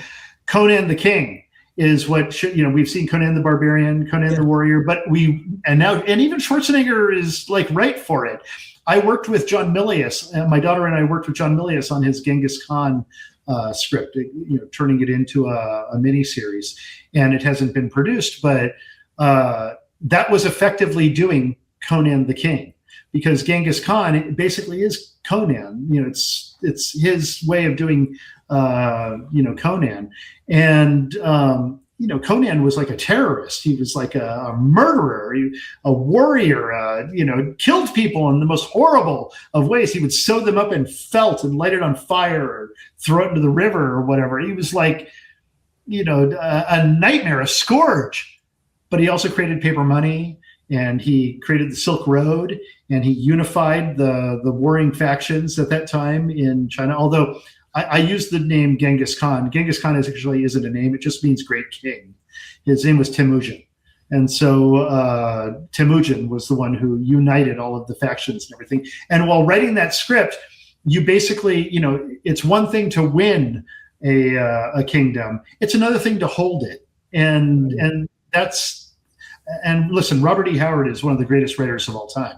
So that would be a dream project. And I know that Quentin feels the same way about it. But I wouldn't hold your breath, but I'm game. I would do it. Look, if you look right there, breaking news at the bottom, scrolling around, it just says Avary and Tarantino making Conan the King. He found his final movie. You can make news. You can just make it up. I learned that from CNN. You can just make stuff up. And it's if you can just make it up. Right. Just support it. It has to be true. Listen, frankly, with AI, you could actually make you could go to the Frazetta estate and work with them, and you could make a Frazetta live action in the style of Fire and Ice Conan the King movie. And you could hire actors and do performance capture the way we're doing. And, you could actually make a Frazetta painting come to life now. And we've never had the opportunity to do that before. And you can do it, when in the right hands. And listen, these things still cost, time and money and energy, and you still have to wrestle with the AI. Working with AI doesn't mean that it's just easy. You're like, you just click it in and just out it comes. Yeah. There is a little bit of that, but if I give a camera to an actor and they go and I say, go shoot this, and they go off and do it, I don't know what they're going to do. It comes back all different and like wrong, or you have to still direct. You still have to have discipline, and you still have to it's making the same mistakes a person would make. and it behaves like like it just does what it wants sometimes. And so you frequently have this on a movie set where you have somebody who thinks that they know what they're doing, and they're making the movie in their head. They're not making the movie in your head. And that's where the director comes in. And so as people learn how to direct AI and how to direct in general, and I think part of this is not, it's these young filmmakers who are working with AI. They need to go start watching like movies by Douglas Sirk and learning film language and film vocabulary, and how a camera moves and what eye lines are. And they need to start learning what the toolbox is, uniting people and dividing them in frames, using architecture as a way to frame or separate characters, visually, using color in ways that invoke emotion. When you watch the movies of Douglas Sirk, it's an education in this. And so as people, my hope is that as these young filmmakers start working with the tools and realizing that they can do something with it, that they're going to look to their cinematic forefathers to learn how movies, flow and and the value of long form entertainment. Real quick comment. Snakes and Funerals says cinema is dead. Long live cinema. Thank you, Snakes. And they've said that many times. That's an astute statement to make. This is just another chapter in the story of cinema. In no time, what was his name? Mark Cousins, who did that documentary on the history of cinema. Is that his name? Yeah. He did this amazing documentary, and he was kind enough to include Rules of Attraction in it. And he follows the progress and development of how cinema has evolved over time in phrases and gone through changes and met with struggles. But at the end of the day, it's all just visual storytelling. Yeah, I love that montage at the end of Damien Chazelle's Babylon, where it's just I mean, it's controversial. I loved it. I thought it was great. No, it was all the stuff before it that was. Yeah. Fuck Google says, thank you, Mr. Avary, for your interview. Thank you. And Jimmy Francis said, this is one of the great Film Thread interviews. We have a question here, Alan, if you'd take it. Yes. From Raptor. Can you tell us anything about Wolfenstein movie that you were working on? Yeah. Yes, I can. I may as well. I'm a video game guy, as you can tell. And so Castle Wolfenstein, and first Wolfenstein, the John Romero Wolfenstein that was on the Apple II. I was big into that.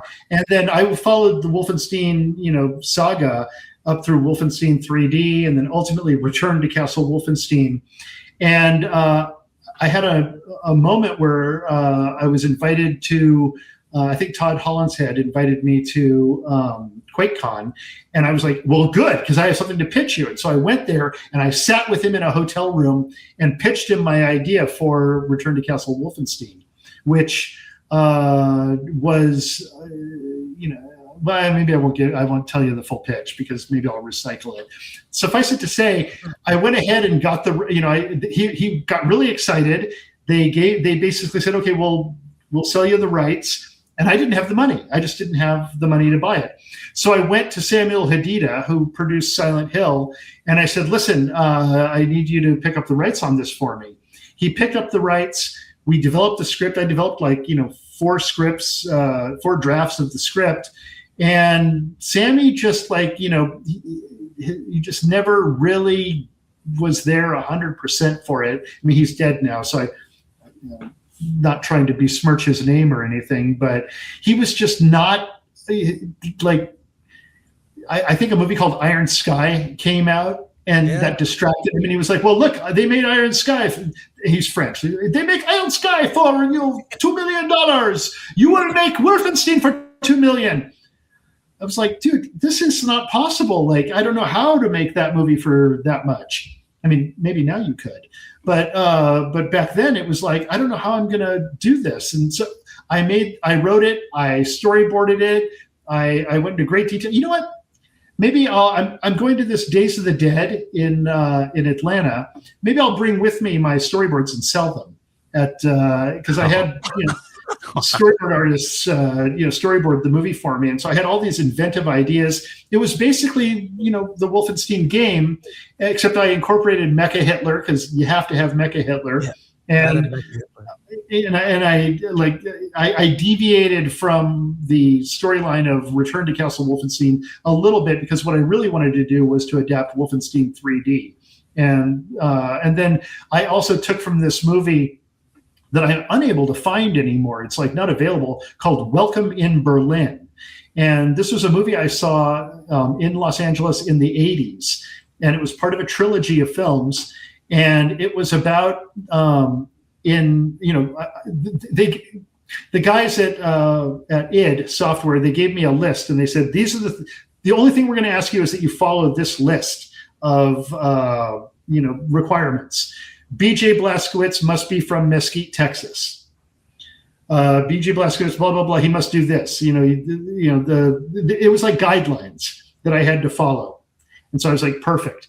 So there was this movie, Welcome in Berlin, and what happens in it is early in the war, in the early days of the war, before the Nazis had fully taken power, most of the Jews were leaving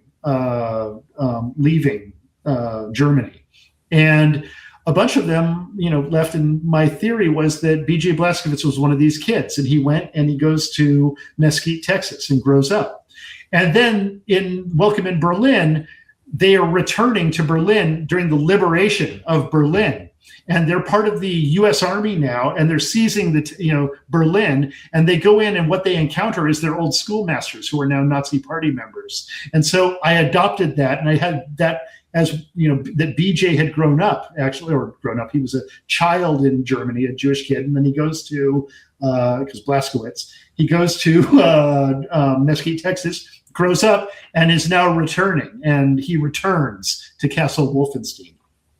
And great. And so I kind of stole a little bit from this amazing black and white movie that I've never been able to find again. I'm desperate. If anybody finds it, like, tweet me and let me, or X me or whatever, post it to me and let me know, because I haven't been able to find it.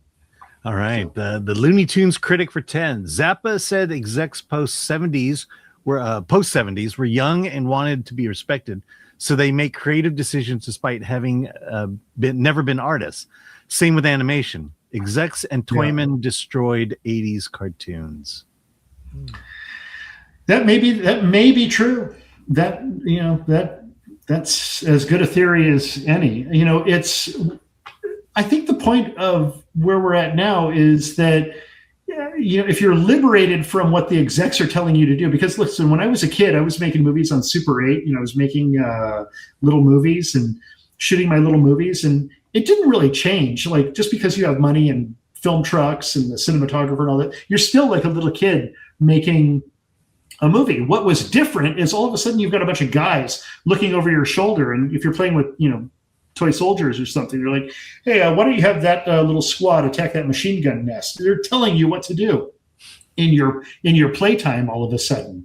And so in a way, these are great times, I think, because we can forget those guys that are behind you telling you what to do. Just dream your movie and put it on screen so that the rest of us can see it. And by the way, if it's not AI that you're doing it with, if it's digital video, dream your movie that way and go out and, make your movie like that. If you've got a 16mm camera or even a Super 8 camera, there's been a ton of movies that were made on, like that Harmony Korine, I think, made movies, or was it him who made movies on Super 8? And so it's not an impossible thing to do. Just take whatever you have and whatever tools at your disposal. And if you want to tell a story, go out and tell it. Okay. Fuck Google said for 2, my favorite Cirque movie was Written on the Wind. Yeah. My favorite Cirque movie is All That Heaven Allows. But like all of Cirque's movies are amazing. I mean, he's like an extraordinary, people watch him and they think they're melodramatic and they're, sappy a little bit, but I don't find it like that at all. I find them deeply moving and emotional. And part of that, I think, is his visual vocabulary that he uses in this very structured, usage of the camera as an emotional tool to unite, divide his characters, and to push concepts and ideas, and these are just brilliant films. It's a great movie. Everyone should see that movie. All right, Karate Werewolf for 2. Too much midi-chlorians in the pool makes me itchy. Yeah, me too. Midi-chlorines. I'm sorry. Yeah. Saltwater pools are probably the better way to go. All right. Patrick Lemire for 199. Roger is one of us. Thanks. And then Thank you. Follows up with 2. One of us. Well, that's an honor. Thank you. Okay, so Matthew Hammond issues the challenge for 2. Can we get Justine Bateman and Avary on a panel? I like Justine Bateman. I used to have a crush on Justine Bateman. We all did. Yeah, back when. Our awards event, she was there. If had you come, you could have met her and talked to her. She's very anti-AI. You see from her social media, and that's okay. I understand also where she's coming from. Yeah, it's you're anti something until you are exposed to it in a positive way, and you see how it can help you.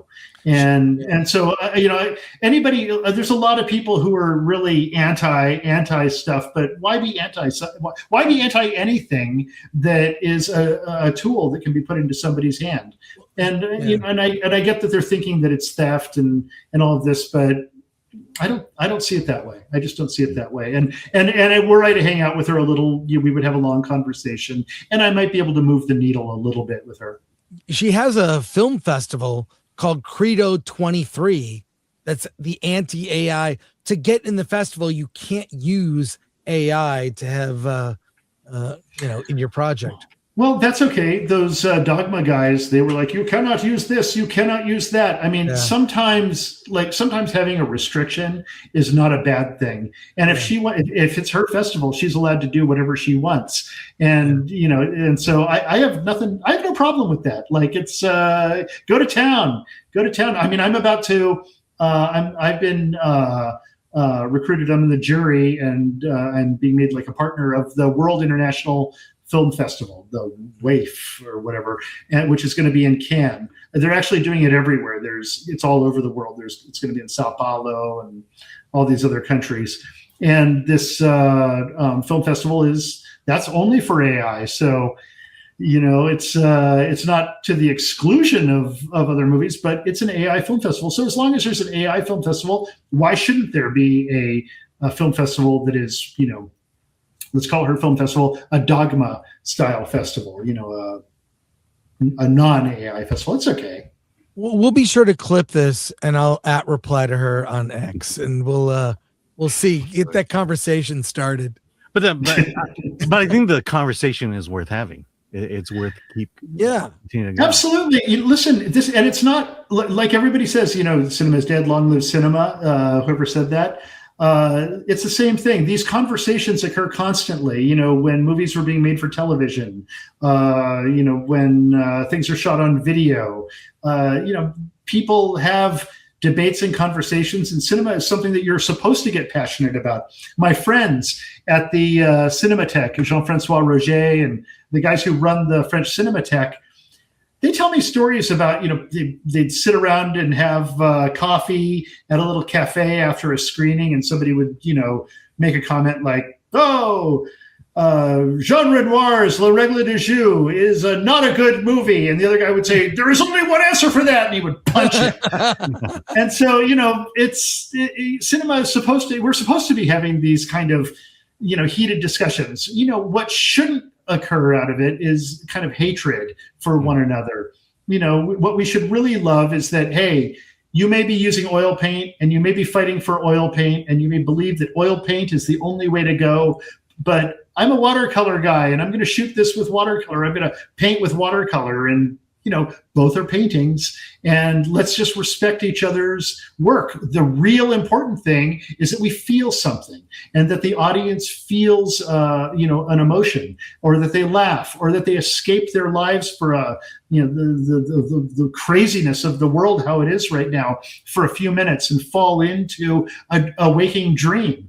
Or that they see a movie and it causes them to have, ask questions afterwards and debate other people about the movie. These are both valuable to human discourse and dialogue. Well, I'll share a guilty pleasure movie I recently purchased. Track this down. I can't believe it. It's Sergeant Pepper's Lonely Hearts Club Band. I just watched that It's the recently. Bee Gees and Peter Frampton. It's I saw this in a theater as a kid. Yeah, I saw it too. That was one of the weirdest movies. It's really weird. Yeah, and I'm sure there were people who were like, "How dare the Bee Gees, do that?" And I haven't seen that movie since I first saw it, but I'll bet if I watch it now, I'd be like, "This is very interesting." I haven't seen it since I was a kid and tracked. It's on Blu-ray. So Incredible. yeah. All right. Where are we? Matthew Hammond for 2. I want Roger Avery and Uwe Boll. I want a Roger Avery and Uwe Boll movie. A collaboration there. Uwe, for whatever reason, challenged me to a boxing match. Yeah. Don't do it. What's funny is I only said nice things about him, but I think Quentin may have said something rude about him, and I frequently get lumped in with when somebody gets upset with Quentin. Very frequently, people get upset with me at the same time. And Uwe, for some reason, reacted and was like, "I challenge Roger Avery to a boxing match." I'm like, dude, you're like semi-professional boxer. Right. I work out every now and then boxing, but I am not a boxer and I'm not really a fighter like that. I'm more of a lover. And so and actually I think was it the Postman? Was it not the Postman? The Postal. Postal. A very interesting film. And so I actually, I would like Uwe to retract his statements about me. I think they were made in an upset state, and I think that guy takes a lot of arrows that are undeserved because he's kind of a brilliant businessman, and he's actually made more movies than I have. He's really smart on how he gets productions going. He's just not all of his movies are fantastic, but Postal is a very interesting film. He would probably agree with you, but he's a frequent guest of the show. Maybe we have you both on. Maybe we get something going like I love that Jon Favreau show, Dinner for Five. Oh yeah, Dinner for Five is great. That was a great show. That was a really good show. Like an early sort of Rogan, get people together, have deep conversations. It was always too short, but that show was awesome. Yeah, it's funny, Jon Favreau. Every time I think that I want very badly to dislike him, but I kind of love him. Everything he does, I think, is brilliant. Like when he made that, food truck cooking movie, I thought, wow, that's like one of the most personal movies I've seen in a really long time. I thought he was brilliant. I thought he was brilliant with his Iron Man 2. He had, what's his name? Telling Mickey Rourke, he's basically wants to be, he's his agent. He's like, you need somebody who'll do this for you. You need somebody who'll do that for you. I want to be that guy. And that movie is a parable for Hollywood. It's kind of brilliant. Yeah. Wasn't it Sam Rockwell? Sam Rockwell. That's who. Yeah. Sam Rockwell is brilliant in that movie. He's always brilliant. Sam Rockwell is one of my favorite guys. In fact, in Galaxy Quest, I think I talked about it the other day. Galaxy Quest gets a lot of shit from people because who are. If you really love Star Trek, maybe you're upset about it. If you don't like Star Trek, you don't get it. I think Sam Rockwell is so funny, and I think Galaxy Quest is such a great movie. And so, Sam Rockwell can almost do no wrong.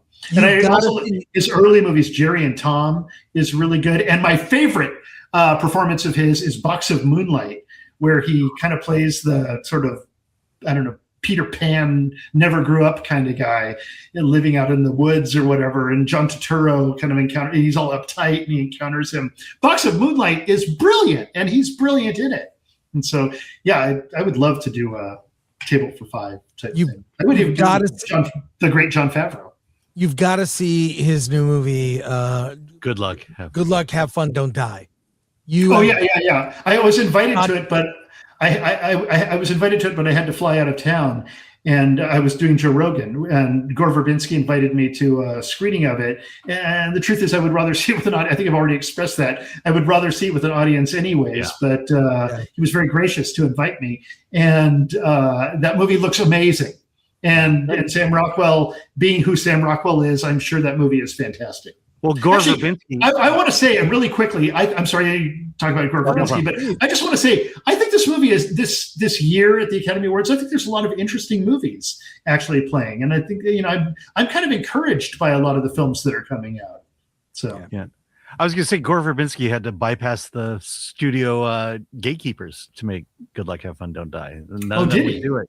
Yeah, so he financed it himself along with Briarcliff, and made it for my friend Joseph Kahn does that frequently. He very bravely takes the money he makes from music videos and commercials and whatnot, and then he goes out and he makes Detention, for example, which I think is a brilliant little movie. And he made Ick, and I think Joseph is such an exciting filmmaker because he is such a rebel and just doesn't give a shit what anybody else thinks. He's just going to do what he wants to do. And so I think he's a super exciting filmmaker. Yeah, we've had a lot of your friends on, and we'd love to get one more of your friend on. Yeah, sure. One particular friend on. Let's see. The Looney Tunes critic, for 5. Some people said Kathleen Kennedy was drunk on power when she destroyed Star Wars. I say when George destroyed it, he was drunk on Qui-Gon Jinn. That's a great joke there. Thank you. Indie Shade for 5. Roger, ask Chris about emails from Grailmoon John. 2 ideas in email chain that could potentially help your company or not. I have no idea what that means. I don't know what he's talking about. I'm so sorry. It's so funny. I am being, my email and my direct messages and it's blown up out of control. And I haven't answered half of them just because I don't have time for it. I'm doing performance capture sessions all day long usually. And so, I'm sure I'm getting sent a lot of submissions. Actually, I'm not supposed to read or accept anything, and we're working on massive. And my company we're going to eventually put together a portal of some kind for people to be able to do submissions on stuff.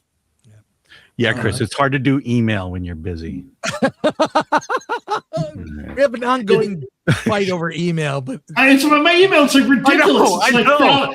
I'm trying, guys, and then on top of it, I got junk mail coming in on top of that. And so, no, Chris's email is at 0 right now. So almost 0. All right, Linton 25 or 10. Roger Avary is such a down to earth guy. What a great interview. Thank you very much. Thank you. Thank you very, very much. Thank you for that. What a nice thing to say. I did want to mention something before we wrap up here about, have you heard of Eyes Wide Shut being recut? There's a recut version of Eyes Wide Shut. When I was on Joe Rogan, I suggested that I wanted to do that. And actually years ago, I proposed a little club of people called the Sons of Kubrick. And the idea was to get together Kubrickian style directors, like Keith Gordon and Mark Romanek and the Coen brothers, and people who were obviously influenced by Kubrick, and create a little congress where we could then go in and petition Warner Brothers to release the footage to us and allow us to use the materials that I have to, put together what we feel would be a more appropriate version of the film. And I kind of, I would still like to do that. But apparently somebody else is doing it for me. So somebody did this. I did this piece. I just basically an interview with the filmmaker. This was in 2018.